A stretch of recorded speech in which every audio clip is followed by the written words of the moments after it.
And so it came to be. Adrestia, the unstoppable, would walk these halls once more. To reason with her once beloved twin she had returned, after long years of absence. Harmonia, the matriarch, a revered and feared leader, had been conspiring against the Tyr and Nyx, those who opposed her set. The ship was on the verge of civil war, between her worshippers and those who called her a blasphemer, by duty bound, but also love. Adrestia returned, the bloodshed to avert. Behind closed doors the sisters met. Bystanders waited in silent tension. But the catastrophe that came next, no one could have predicted.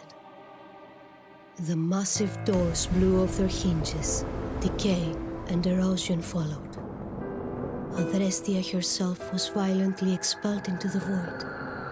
And while she fell, the horrid screams of the innocent kept ringing in her ears. The terminal fall came to an end. Abrupt, relentless, visceral. Her mind faded into the darkest darks.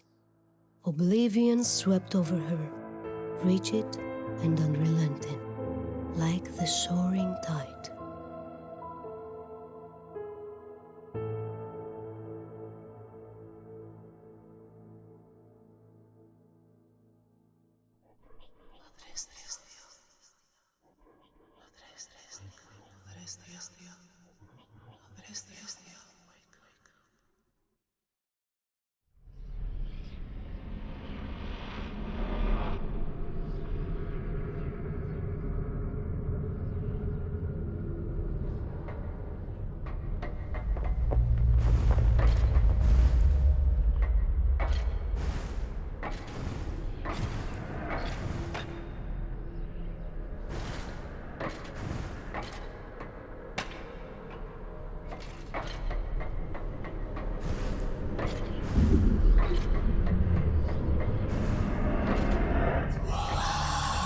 The voices urged.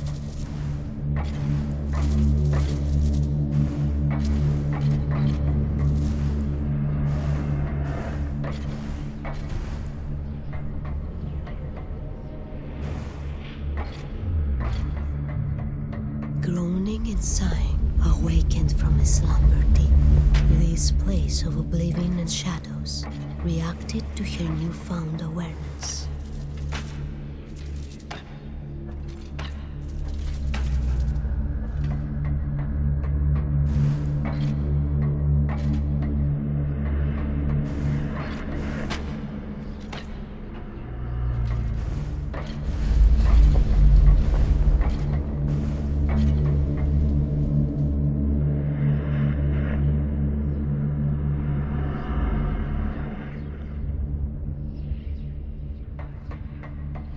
She had no recollection of this place, and how she even got there.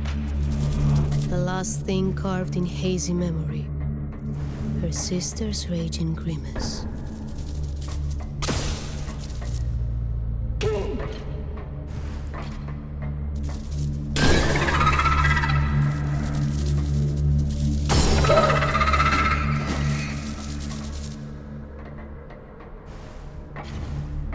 A jarring contrast from before. This place was so familiar. A bustling marketplace on the Atromitos.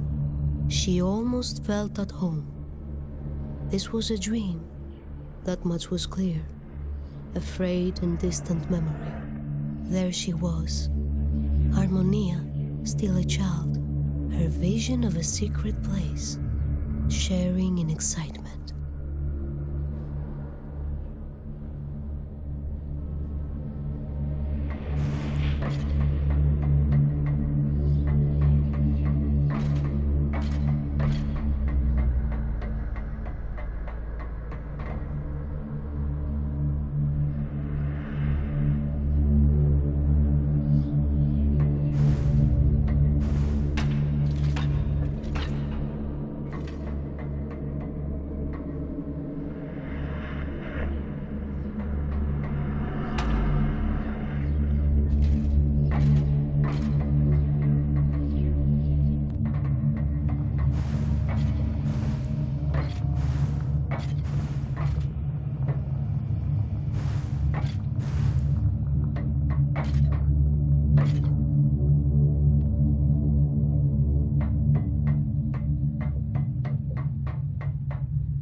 Her grip tightened around the weathered hilt.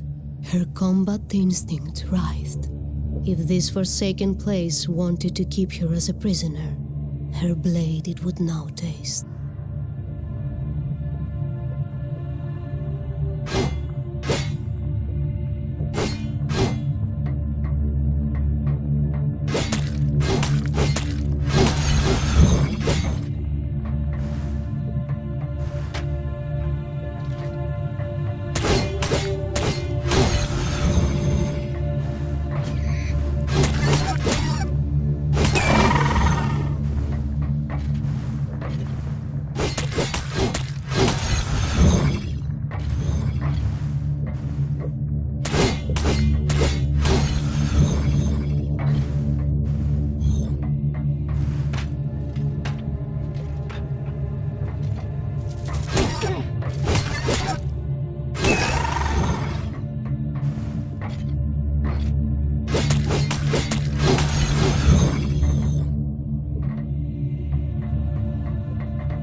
This memory was bittersweet.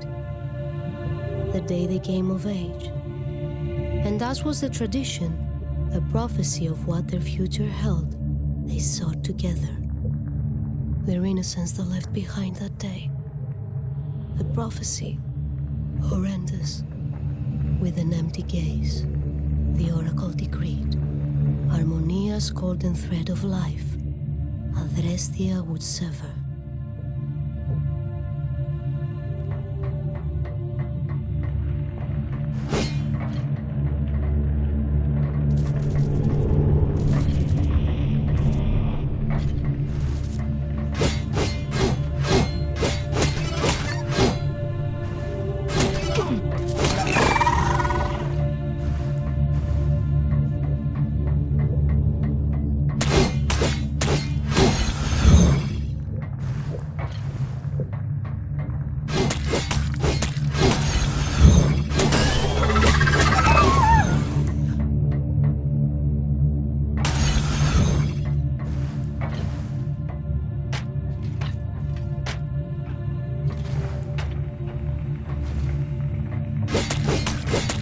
Incarnate, she was forewarned by the ethereal whispers, a ghastly foe went ahead.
It was the day she made the choice to leave Atromitos, her former life, her sister, far behind. Harmonia had now devolved to incoherent rumblings, visions she claimed of promised greatness and a stolen birthright. She cursed her for revealing the truth of her premonitions with one breath, and with the next, she pleaded for Adrestia to stay.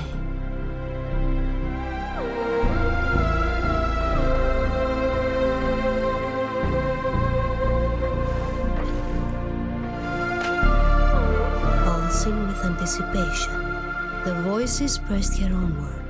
Salvation now was within reach.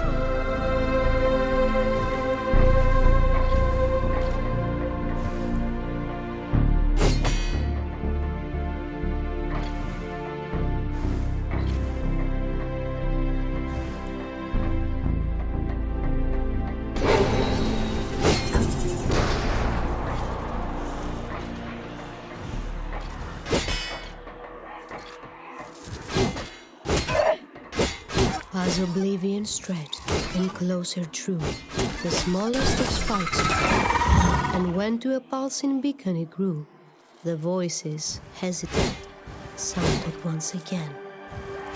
To merge her light with the beacon they commanded, and use its power to escape this place for good.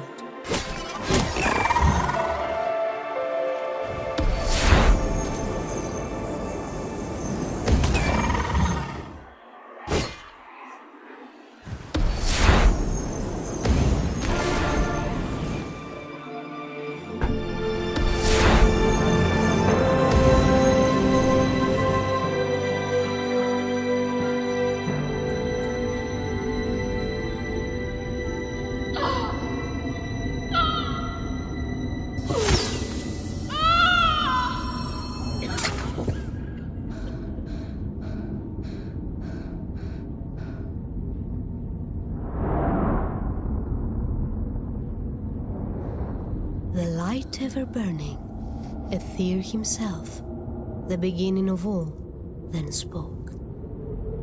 Time was of the essence still, and with his gift, she could now climb the once glorious hall. Many an innocent soul had met its tragic end, and many more would follow, unless the plan Harmonia pursued was quashed once and for all.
The brightest of flashes and the thundering voice were all that welcomed her after the perilous climb.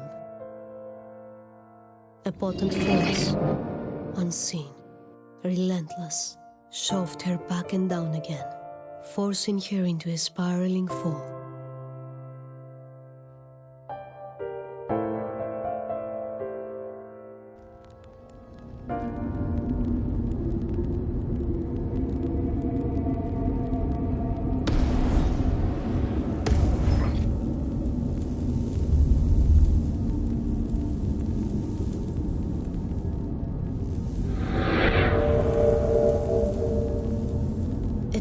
Nyx, goddess of the night, offered a stern direction to reach the all-powerful Harmonia once more through the forsaken vessel she had to delve. The gift of Nyx had been bestowed. It clad her in sturdy armor, but it, alone, was not enough to see her through this mission.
The balance between Radiance and Nocturne had been disturbed, Aether and Nyx explained.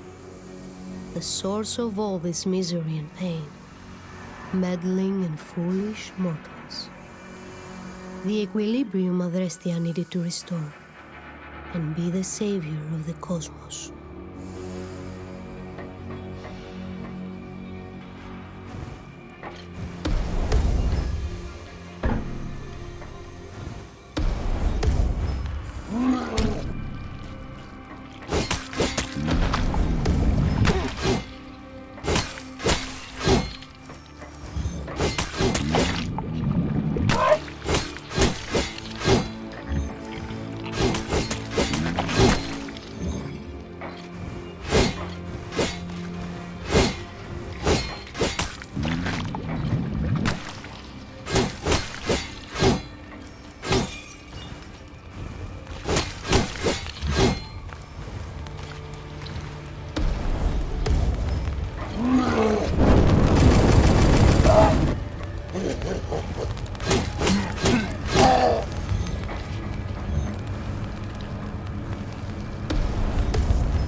With every mystical shrine she ignited, Adrestia could clearly feel that the influence of Aether and Nyx on the Atromitos was ever so slightly augmented.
It was Elea, a figure well known aboard the Atromitos.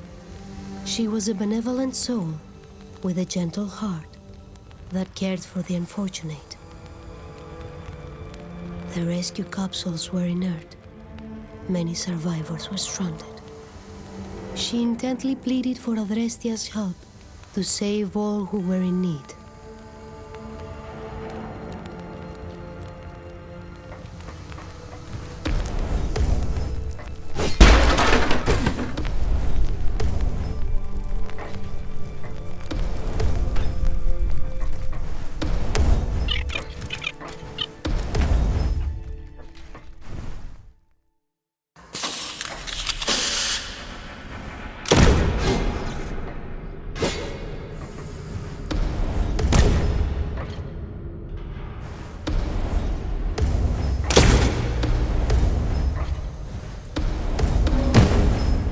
Her senses dulled. She gazed at her surroundings. The city that once proud here stood was now reduced to rubble.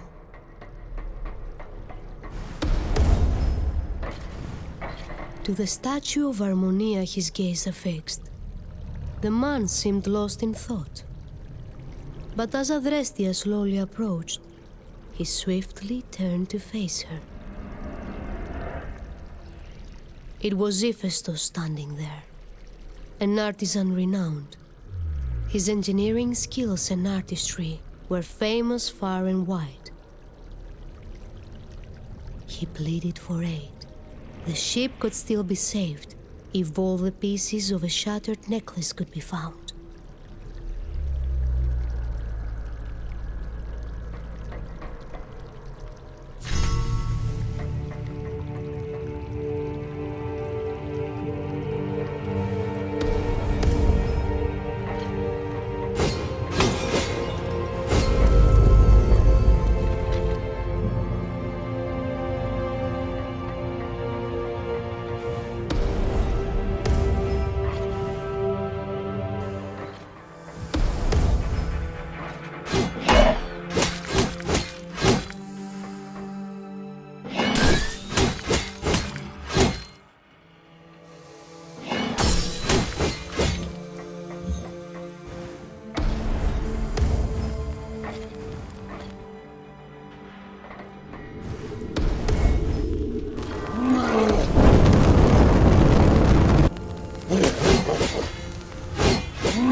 His armor barched and stained, but his prowess and determination unwavering.